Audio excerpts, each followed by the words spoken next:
Welcome back to BrainWise, Our Lives Decoded. I am Cole Bastian, your host, and I'm joined by my co-host, Phil Dixon.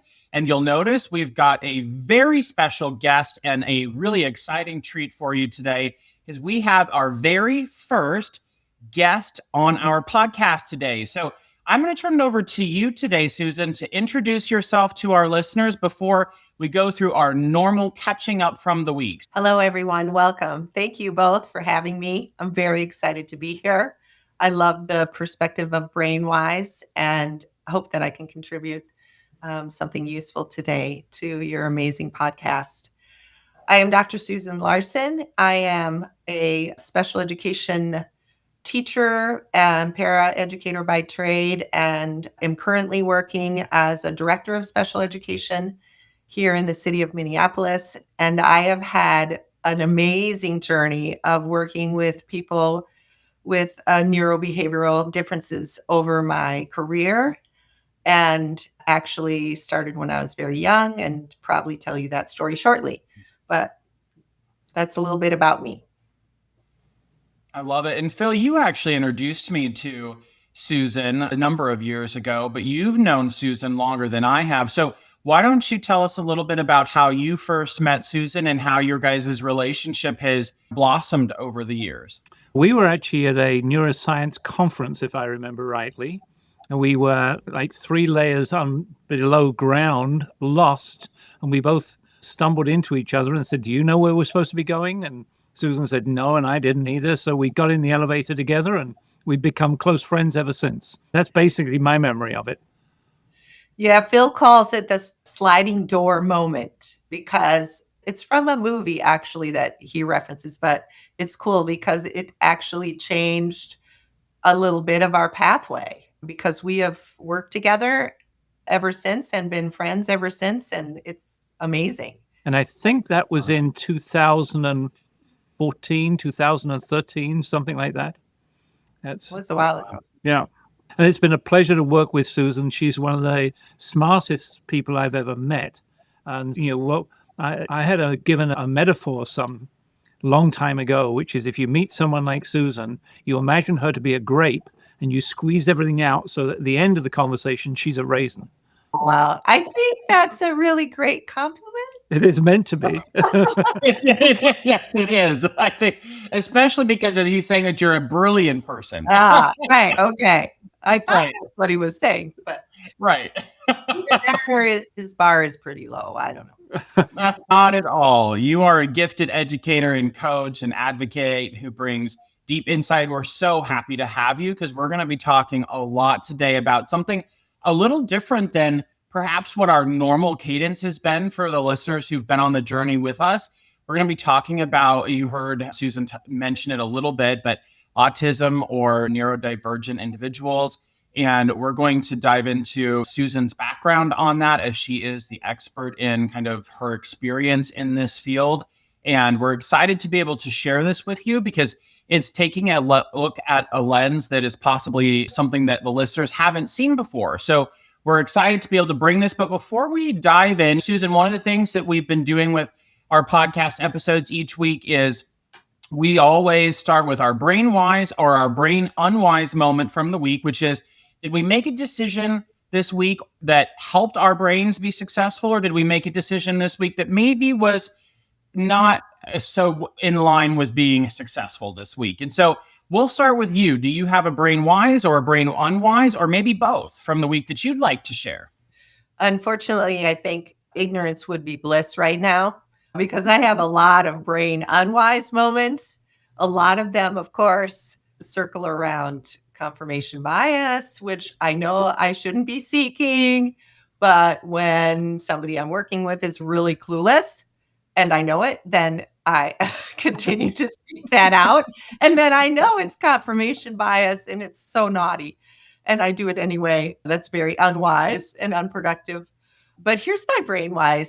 I used it this week and I forgot that I used to teach this to my college students who were teachers in education and special education and social workers and such. And I was driving home and I was fatigued. And driving home in the city when you're fatigued is not a good idea. It's dangerous. and very unpleasant. And so I have a bag of Skittles in my car, which I typically don't eat because they're toxic. And that's a whole nother podcast. Okay. It is. However, they're sour and they're chewy.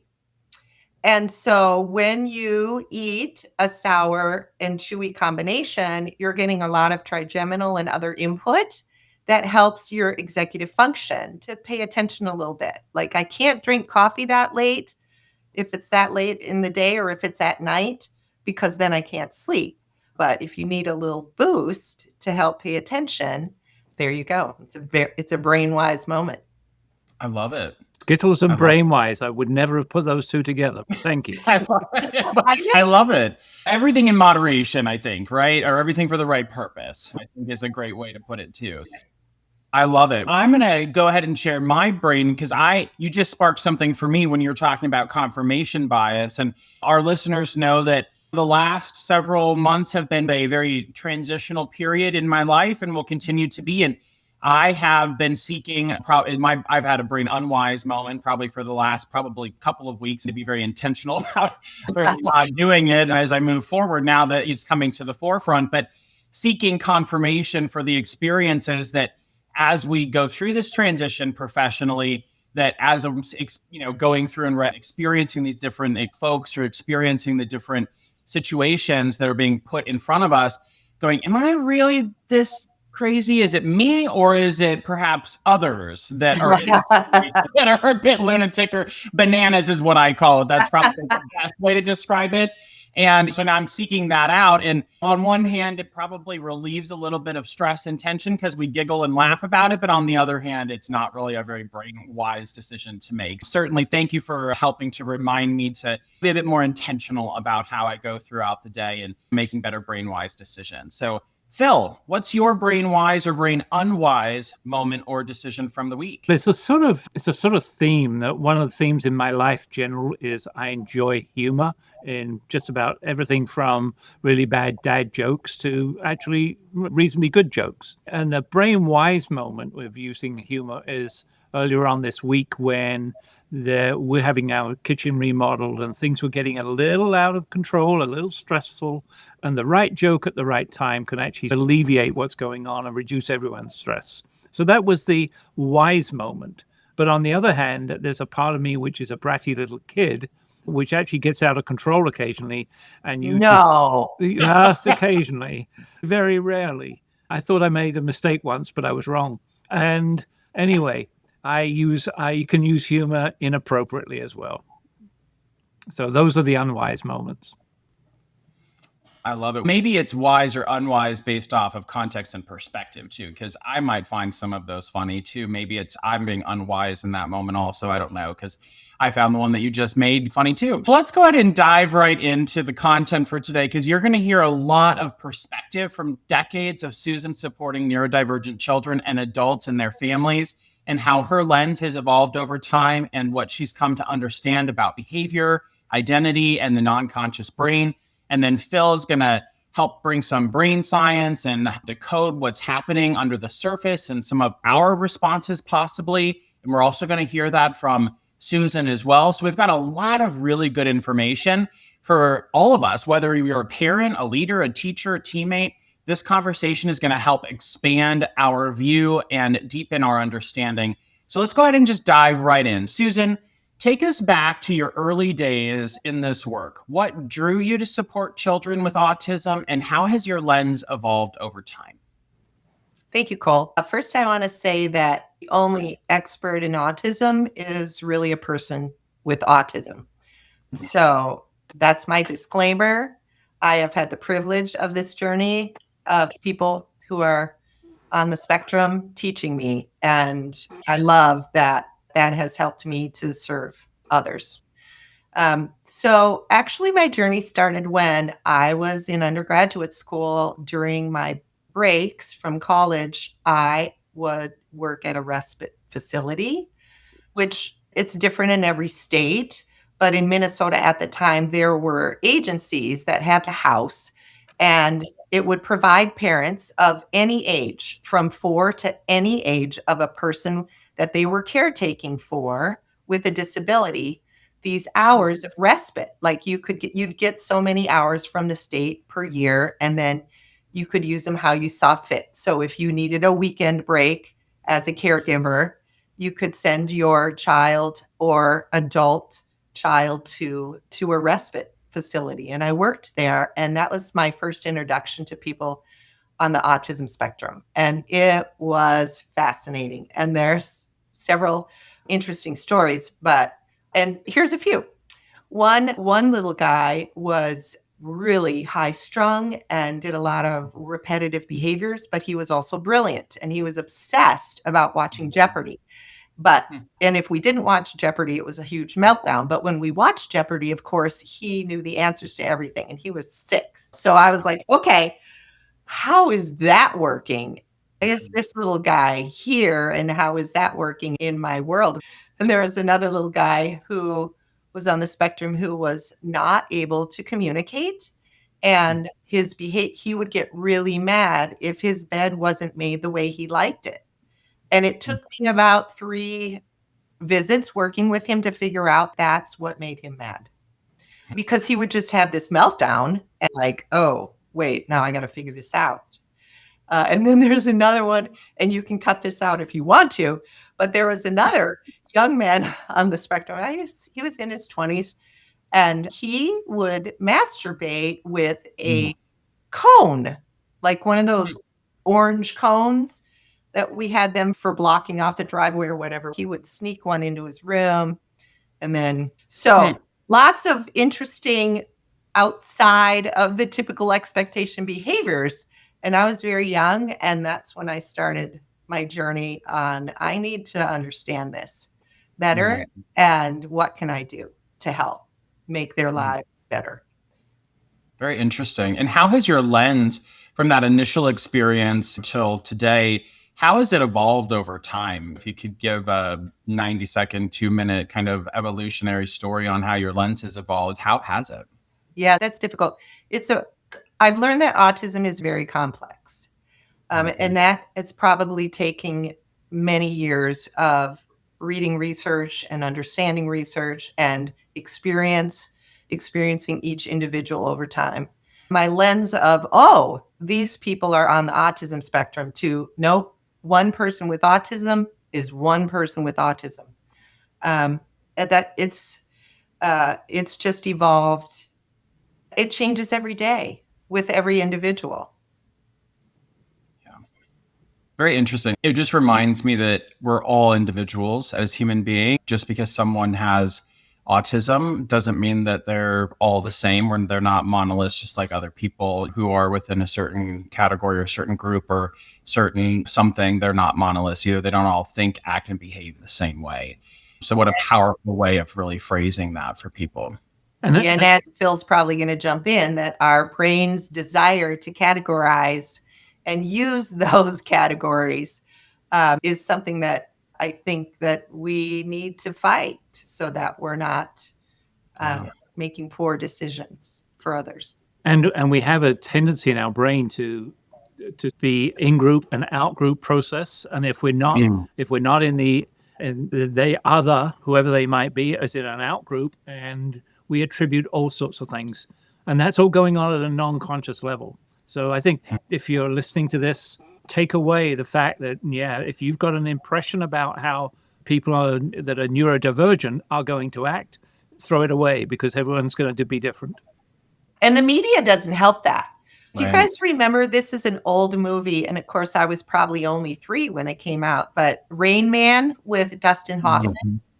And it, in a good way, it was one of the first sort of, this is a person who is neurodivergent, right, in our world. But it was so extreme in the savant era, the savant aspect, I guess, of it, that then everybody who didn't know anything about autism thought that people with autism all had this great skill to count the number of toothpicks when they fall on the floor instantly or whatever. Savantism is pretty rare in people on the spectrum, just as rare as it is with people not on the spectrum. So the media can help, but it also encourages this in-group or out-group. It emphasizes differences. Right. And it does so in such an impactful way that it's, yeah.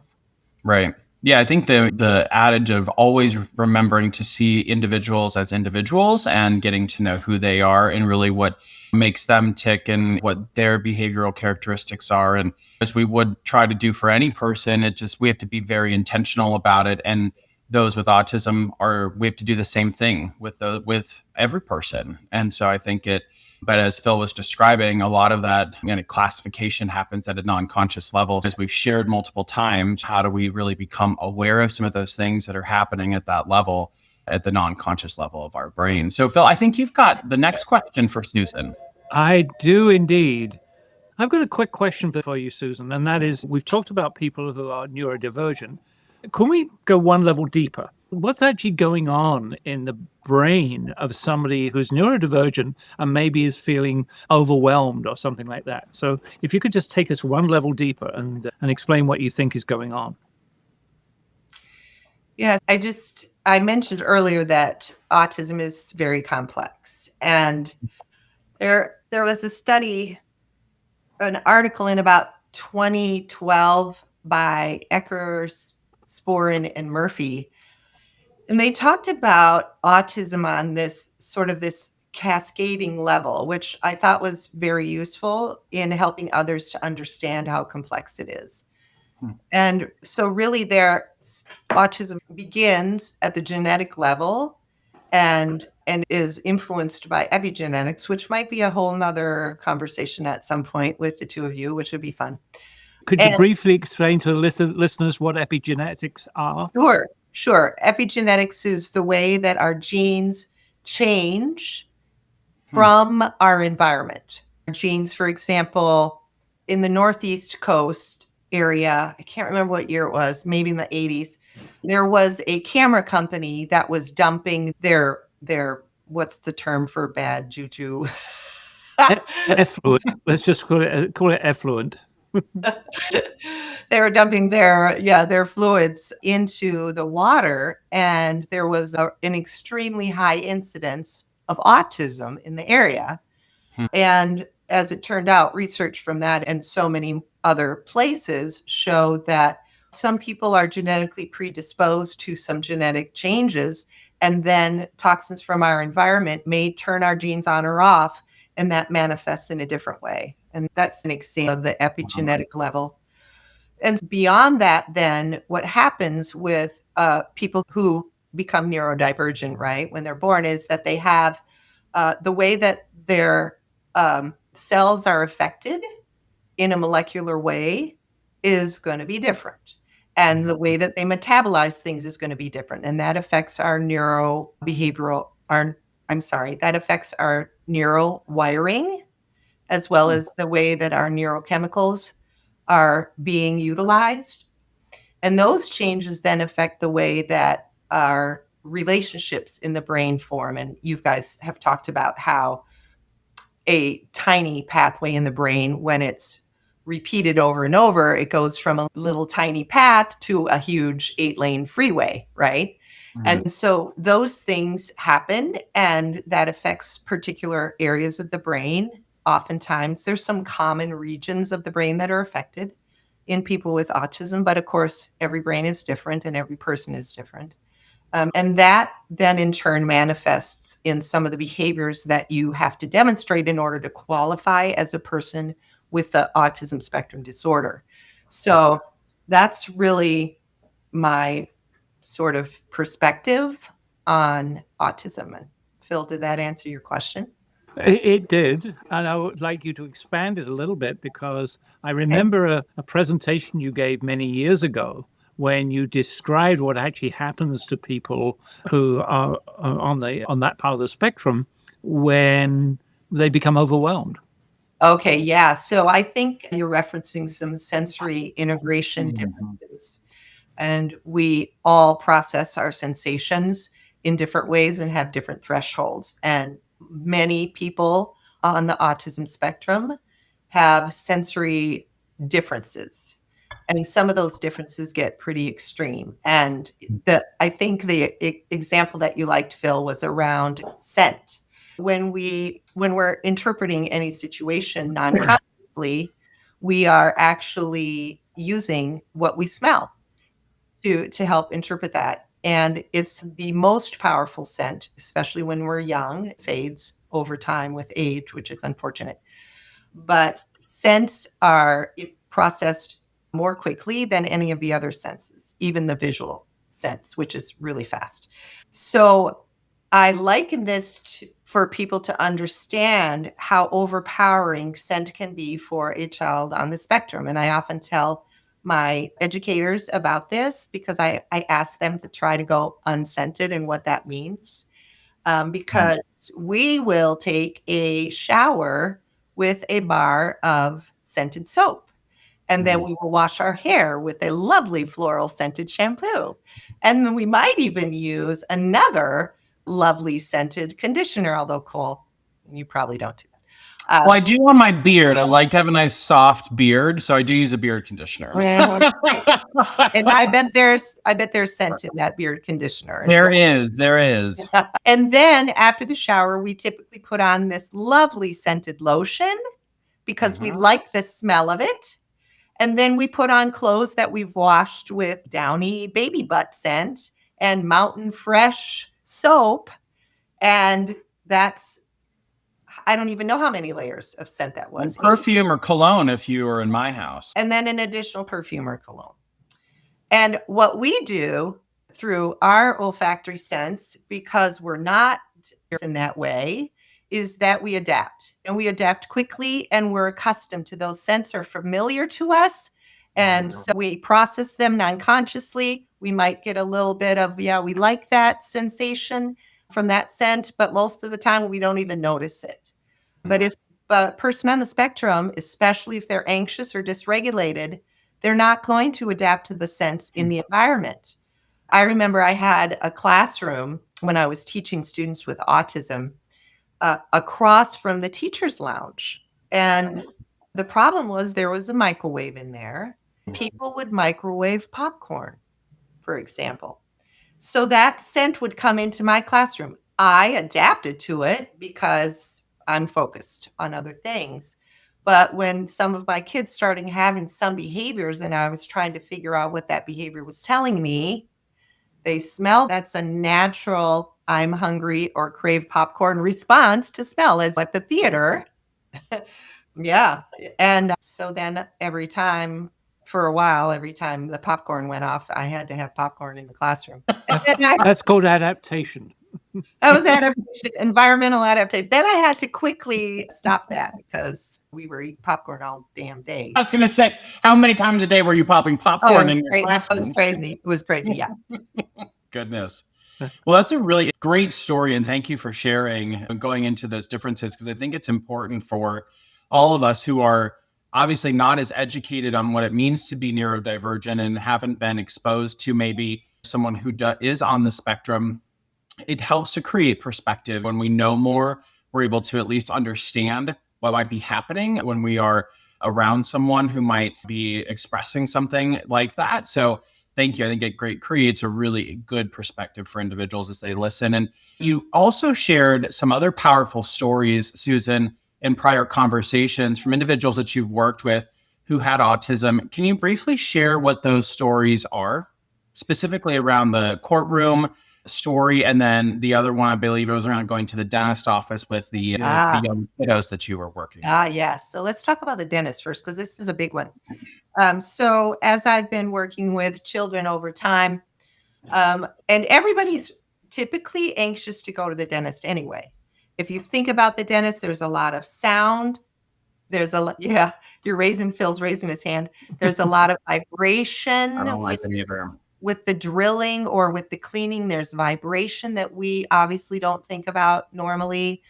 The sense of the laughing gases and the other smells that go with a dentist's office, from a sensory perspective, it's very overwhelming. And also the unpredictability of the dentist. What's going to happen there? So I was creating a video to try to help kids in advance. It's a pre-teaching strategy of I would go to their dentist and I would walk through and say, you're going to come in here and you're going to see this fish tank and you're going to see this person. Then they're going to welcome you. And then you and your mom are going to go down this hall and et cetera, et cetera. And here's the dentist and here's what's going to happen. And I had a wonderful dentist when I was young that was really interested in learning more and wanting to be able to serve kids with severe autism, right, for dentistry. And so one of the things that I then was helping him with that worked really well was at that time he had the heavy lead vests for x-rays. And they don't actually use those anymore. And I recalled when I went to see him for my dentistry that I needed x-rays and he put this heavy vest on me and I was like, oh, that's so calming. And that triggers our proprioception, which is one of our basic sort of brain stem and cerebellum operating senses that we take for granted that doesn't typically work well in people on the spectrum. And so I said, what? If you just put that vest on them, it's going to help them to have this sort of sense of calm that they can achieve in another way. And it doesn't have to be about x-rays, right? Wow. Because weighted blankets and weighted vests and heavy backpacks, those things are naturally calming strategies that we use for kids on the spectrum because they don't typically process proprioception the same way that we do. So that was the dentist story. And did you want to ask anything else or should I talk about the courtroom story? No. Was there any additional follow-up you had for the dentist? To me, it's amazing to hear that story because I personally have had those heavy vests put on me, and it's just interesting to think of how it impacts kids on the spectrum in such a positive way because I've never would have thought of that before. And I think that's part of what I would say again to the listener is there's lots of things that we would never, if I said to most people, think of the top 5 things that might influence someone on the autism spectrum, we wouldn't come up with these ideas or even the fact that we need to pay attention to them. Right. That's great. Thank you, Susan. Yeah. Welcome. That's awesome. I actually had that dentist who was willing to work with me. He was amazing. He helped me with my kids on the spectrum in my classroom didn't have dental coverage. And I had this little guy who couldn't speak. He was nonverbal. And he didn't even have gestural ways to communicate yet. He was about 7 or 8 years old. One day he just started crying. And I did all the things that I would do when he would cry that typically helped him, and it didn't help. And the next day he came in and he was crying. And I was thinking, oh, he's sick. He wasn't sick. The nurse checked him out, all the things. Mom took him to the doctor, all the things. Nope. Then I happened to think, I can't remember what cued it, maybe something at snack time or something. And I just looked in his mouth and he had a hole in his tooth. Oh, no. A hole. And I was like, okay. And he was just crying. Like the rest of us would be completely debilitated with that level of pain. Right. And so, so I had my dentist follow up and he was so gracious to help him. But so because pain is also a different register for everyone. And for many people on the autism, also something that's going to be manifest completely differently. Wow. So the other story that we talked about is I had this amazing honor to work with a young man who was a very high functioning adult with autism. He was brilliant and had graduated from college and was very active in his church. And at one point in his church activity, he was ushering people to go down this hallway. And he was using his arms a little bit and he patted a teenage girl on her derriere. But he didn't even realize he had done it, of course, because he described to me that he wasn't even interested in sexual activity and so on. And there was no intention there. But this young girl told her parents about this and they charged him with some kind of assault. And he had to go to court. And so he said to me, will you be like my autism interpreter? And I was like, okay. And his attorney was thinking that was a very good idea. And I remember going to court and realizing that this judge was put off because the person that I was supporting, my client or whatever you want to refer to him, was not making eye contact, which is a very common characteristic for some people on the autism spectrum.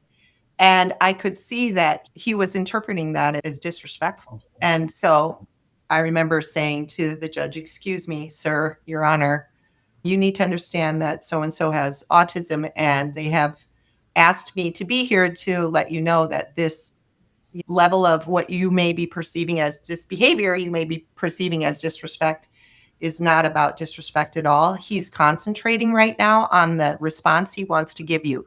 If he processes the dynamics of your face, then that's what he's going to concentrate on." And the judge was like, "Oh." So one tiny gesture out of for this guy.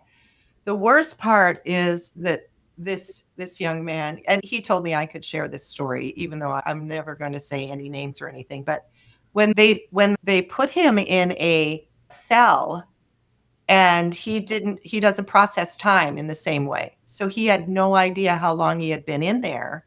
He was asking for someone to call me, but they didn't know what that meant. He was like, "Call my autism. I can't call my autism interpreter, or call my autism person." And they just ignored him. And he was so dysregulated for hours. I went back to the logs. I said, I asked the attorney, "Can we please see these logs?" And he was in there for 6 hours, crying, screaming, completely dysregulated. Wow. No one even, it was, that is not okay. No. So, and that was a fairly early in my career, actually, which helped me on just add a whole nother path of, let's teach police officers about interacting with people with autism on the streets, and where else can we go and try to educate? And having a level of humanity and compassion for people who are different than you, I think, is really, as you were describing it, I'm sure that there's not a level of intention, or at least I would hope not, on part of the people who were at the jail at the time. But intention doesn't mean that the impact was any less severe for the young man that had to go through that just horrific experience simply because he was different. And that's just, so how can we tap into, and really we call our podcast BrainWise, our Lives Decoded, and a lot of it is around us being able to understand our brains and be able to make better decisions. But then there is this probably underpinning or undertone of, how do we just become better humans and understand ourselves so that we can make better decisions, but then also begin to be aware of how others might be different than us and have compassion for that. And I think part of it is it's almost like 3 levels. We don't know what we don't know that we don't know. We're probably meeting people on the autism spectrum, and we don't know we're about to, and we don't know what to do when it actually happens. And so I think the education process, not just of caregivers and people that are teaching and being around them, but for the rest of us who are clueless, basically.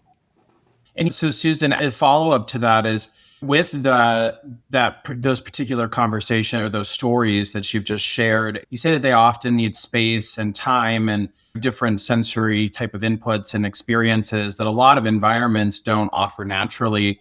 So how did you begin adjusting your approach, and how do you help others do the same to be able to help those individuals?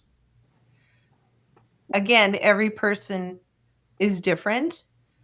But in general, I've always had some sort of, you can't go wrong if you try these approaches. And I have a list of those kinds of strategies that I typically share and that I try myself. And I can offer a couple of those. Please, yes, that'd be great. So it's very instinctive for us when we see somebody who is, to try to say, "What's wrong? Tell me what's going on. Tell me what's wrong. Can I help you? Can I do this? Do you need this? Do you need that?" But actually, for most people on the spectrum, language is another process that they have to actively process. And so if they're dysregulated, right, in an executive dysfunction kind of way, then talking to them is the worst thing that we can do, because we're adding another level and we're antagonizing them without realizing it. So the very first thing that I try to encourage people to do is to stop talking.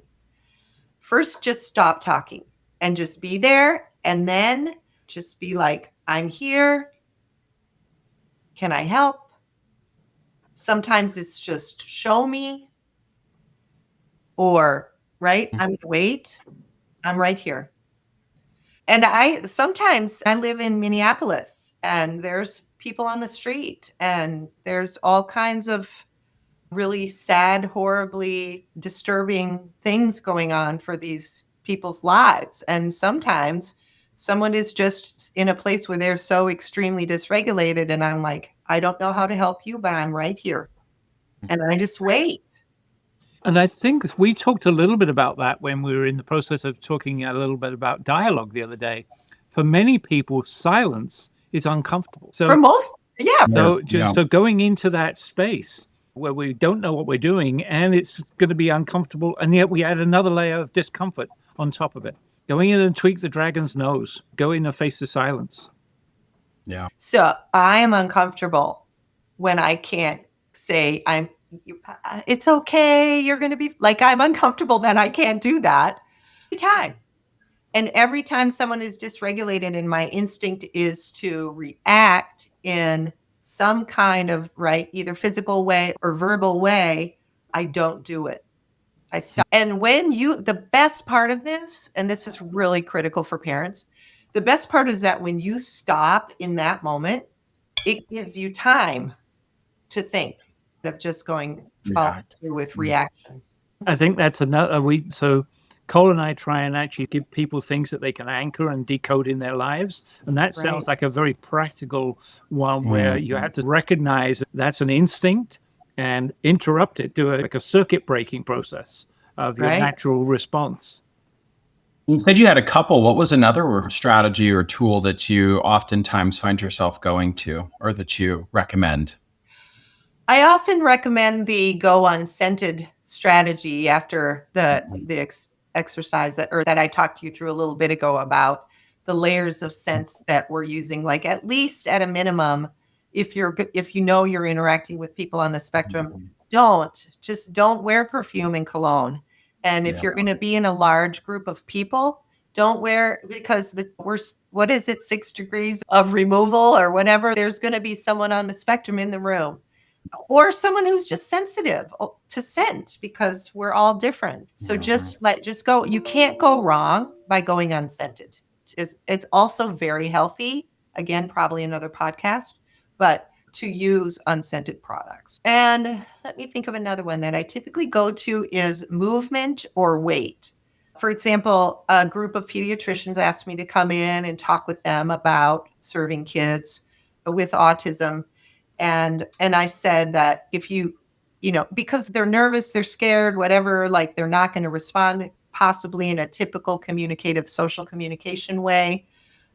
So either let's do jumping jacks together, because that's giving you proprioceptive input, gives the child something to do, gets that excess energy out a little bit.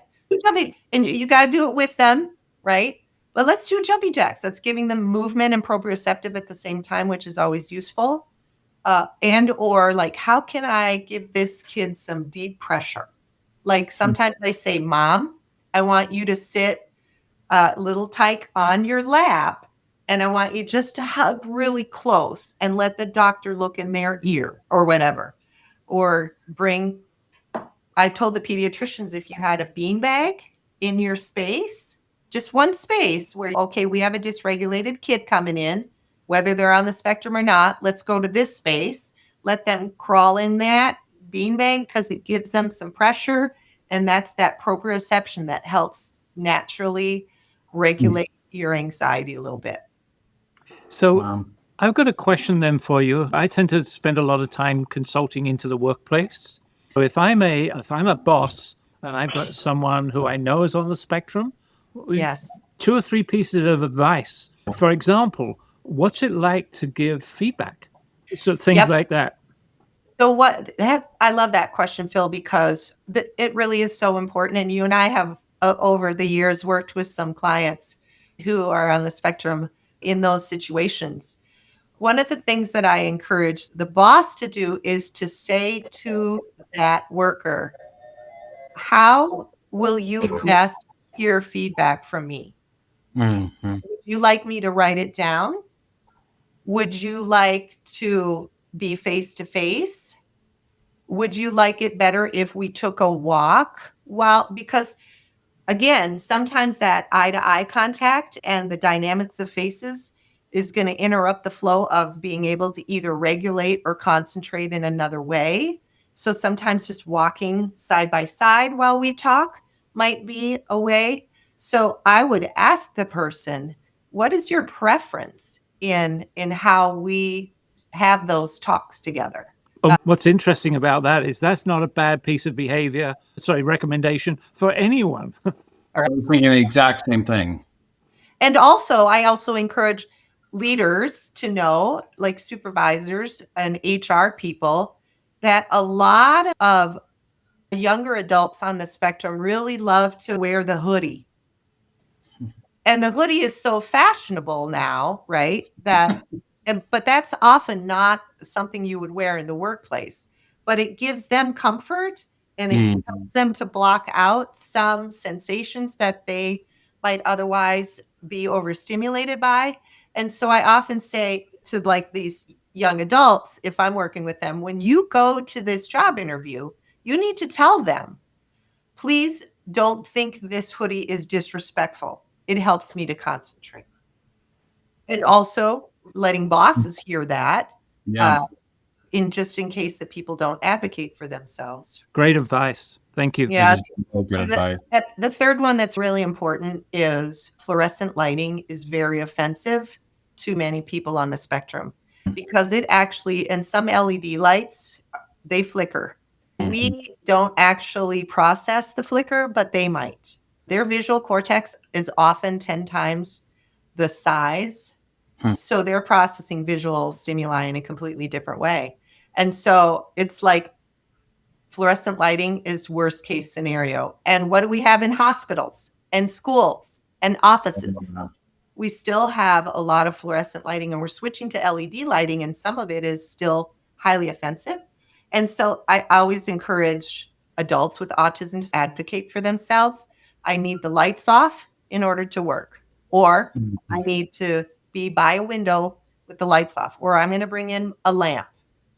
And that would be another example of when going outside for a walk with that person, because then you're in natural light, but not anything that's going to flicker. Right. Artificial. Very good.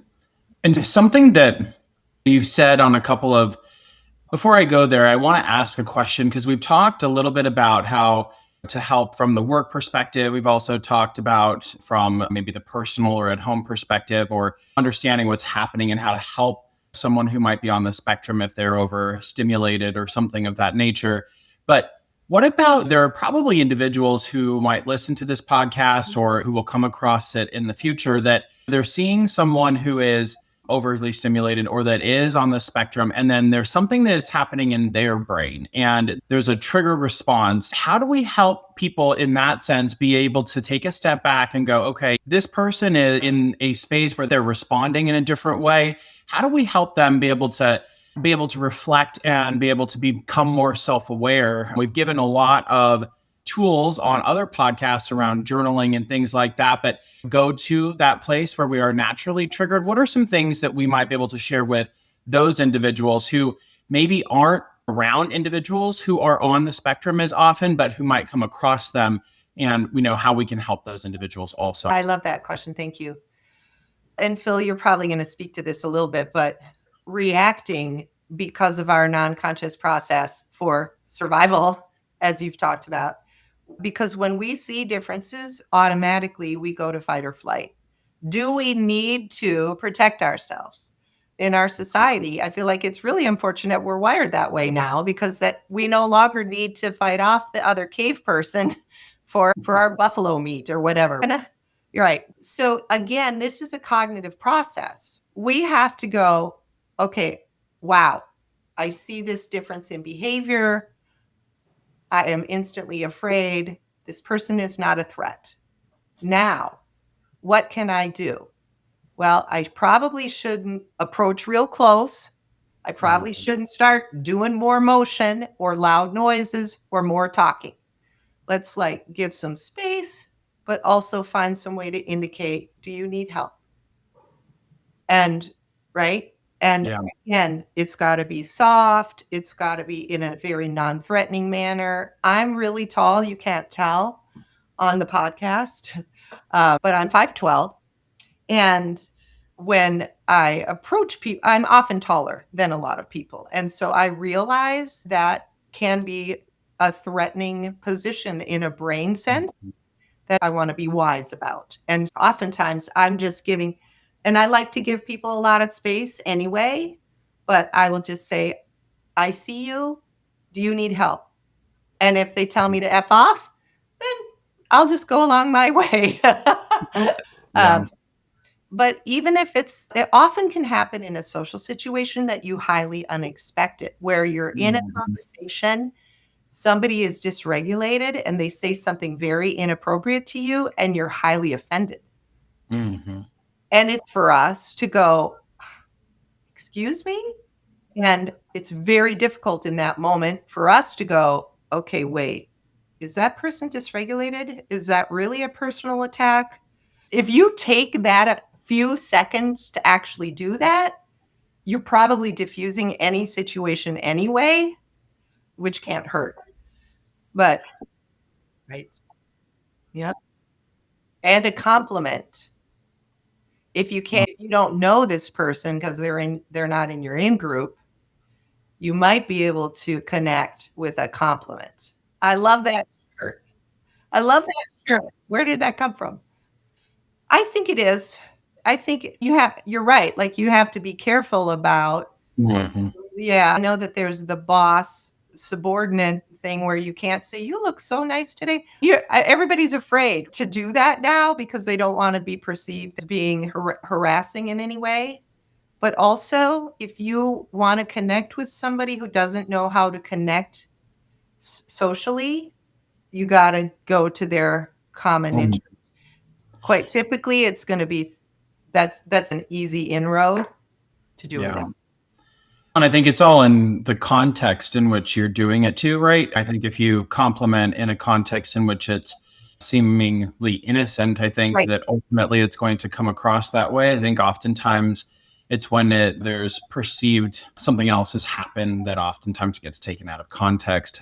And then obviously what we're complimenting others on, I think obviously also very important to make sure that we're keeping things in a vein of what is appropriate, especially in a work context. But I think it's great, especially as people, not everyone has the same exposure or they're not aware that they have been around individuals who are on the spectrum. And I think as we continue going on this journey of life, it probably will be something that we all or everyone will become more aware of, or they will have experiences with. And if you are experiencing or you do see yourself being triggered or there's that threat state that is happening, following things that Susan and Phil just suggested, being able to take a step back and recognize that's not actually what's happening, because they're just people that are a little bit different and we're all different in our own ways. I think switching back to the lens of talking about, Susan, go ahead. Yes. I would ask this person first. And I just do this in my daily practice now because I never assume anymore. I try not to ever assume anymore. I would like to say this today in front of everyone. Are you okay with that? Yeah. And this is the thing that's very difficult and I see this in every workplace that I've ever been in. So I think this is natural environmental kinds of interactions. But I am in this place where, because my life has been so embedded with people on the spectrum, that I'm in this place where I'm like, I can see I just offended you. I'm very sorry. Can you please tell me what I did? Because I don't know sometimes. Like I can tell by their behavior, right? Like I said something, or I don't know exactly what it could be, but I can tell, right? I'm sorry. I can tell I just offended you, but I don't know how. Can you please help me with that? And some people on the spectrum will often say, yeah, you said this or whatever. And then I'll be like, okay, tell me more about that. And that's that coaching piece so that I learned so well from Phil. And right. And then they explain why they're so upset by that. And then I explain, I was coming from this context and I am so sorry. And I have to tell you, that's a great strategy, but getting other people to do it is very difficult because their ego doesn't want to stop in the moment and say, oh, I can see I just offended you. Our brains don't like that.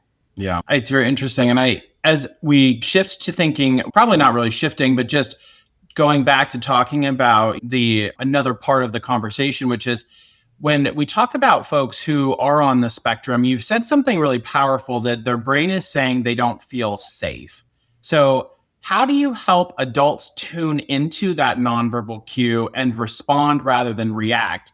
And we may have answered this question in some context, but I'm just curious if there's additional information that you would like to share with folks in relation into that specific question. Again, I like to tell people that all behavior is telling us something. And in my world, it's my job to figure that out. What is that behavior telling me? If you start looking at all behavior as it's communicating something, I don't care how smart the person is, right? Like when they have a behavioral change, it's telling you something. Let's figure that out.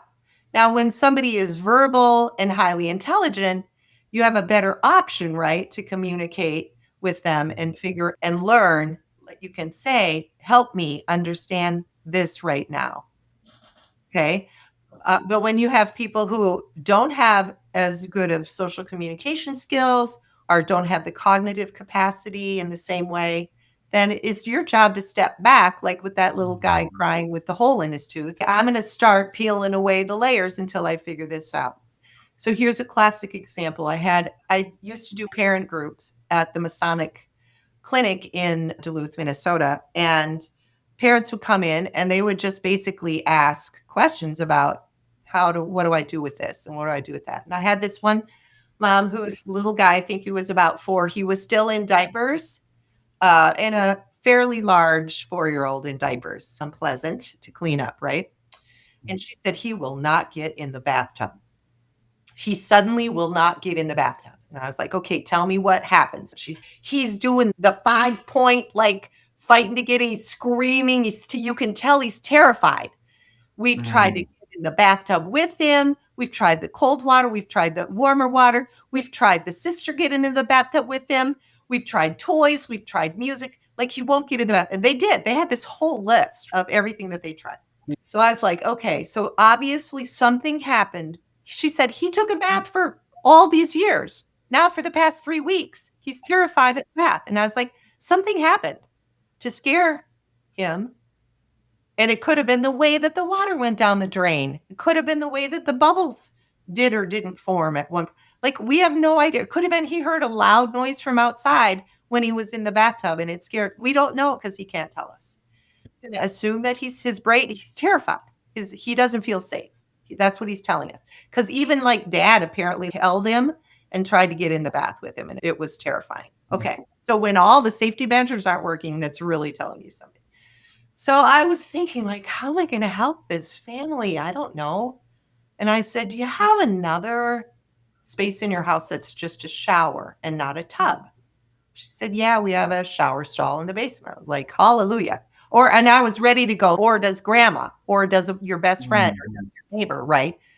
And I said, why don't you just try the shower and see if that works? And like that very night, like she sent me an email. She was like, oh my God, you changed our lives. And I didn't really change their lives, but he was afraid. His brain, not safe, couldn't tell us why. Like, you got to really think outside of the box. We're not going to figure out what scared him in the bathtub.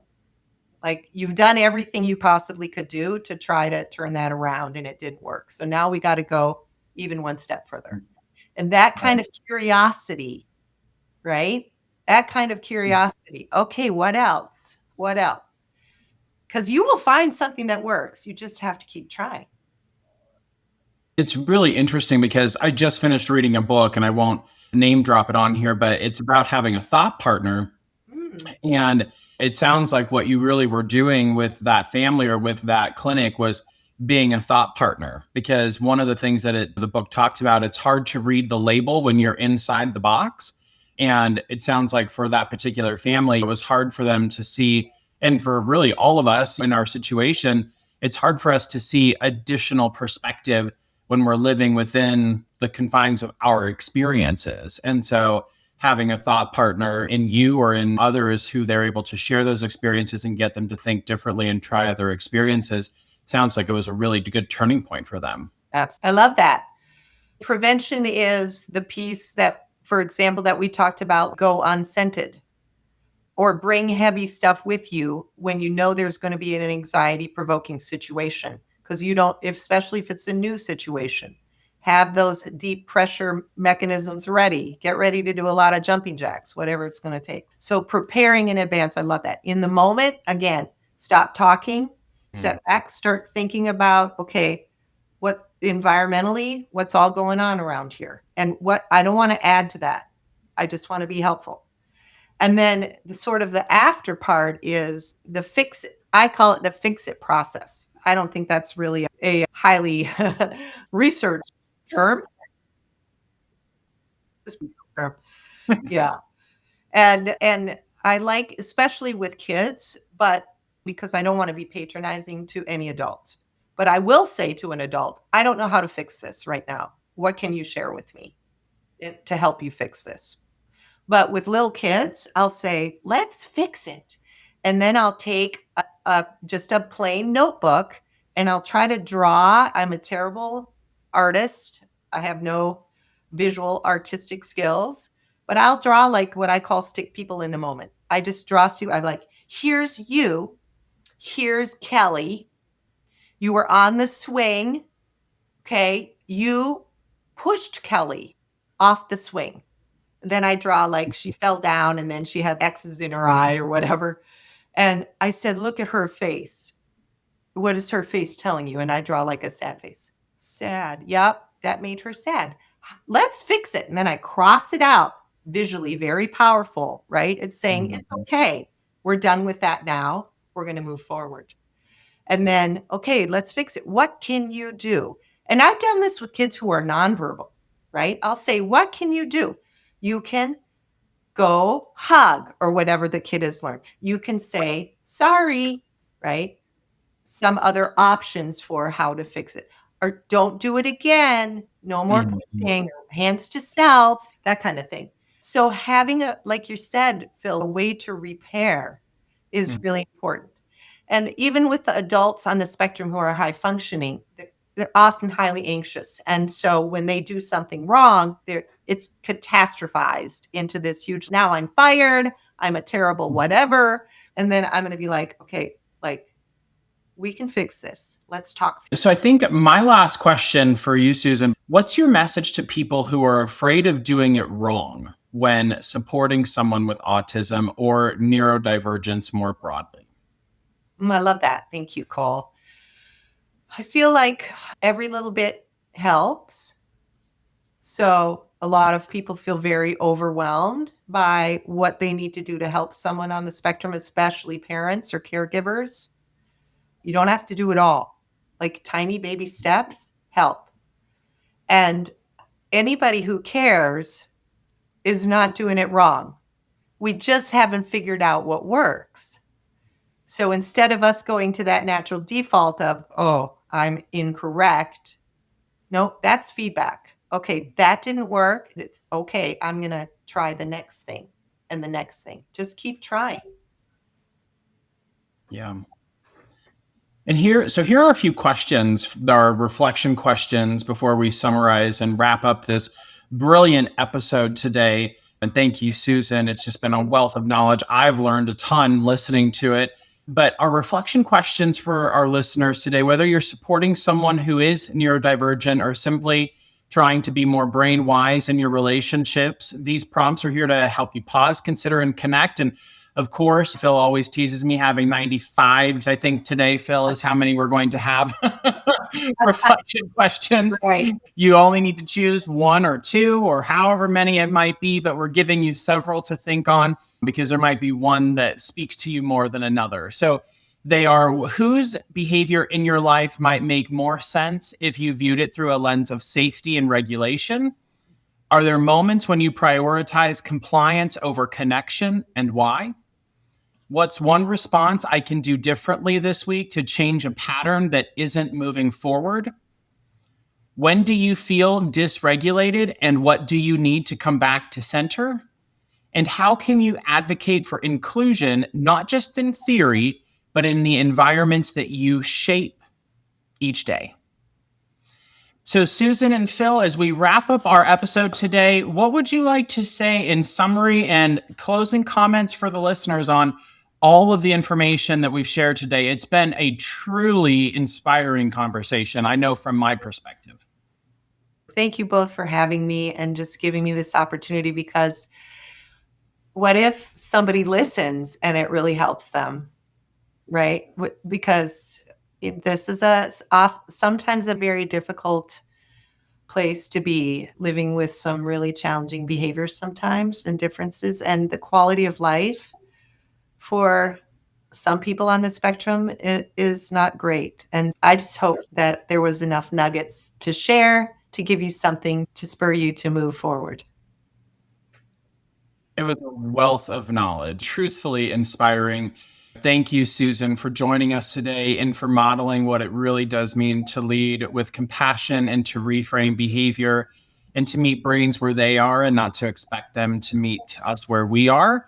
And I'm going to put you on the spot, and please let me know if it's not okay, but is there a place where someone can reach out to you, or maybe a resource if there'd be a better spot for them to reach out to, specifically if they have questions around supporting or working with individuals who are neurodivergent? I was thinking about that before I came on, like what would be one great resource to leave if we give one? And I was thinking that if you go to Autism Speaks on the internet, they are a collection of resources. So they're a collection of places for parents to get help, for people on the spectrum to get diagnosed, or for people, or to get support in school or work or home. There's an advocacy piece. It's a hub nationally that I find to be really helpful.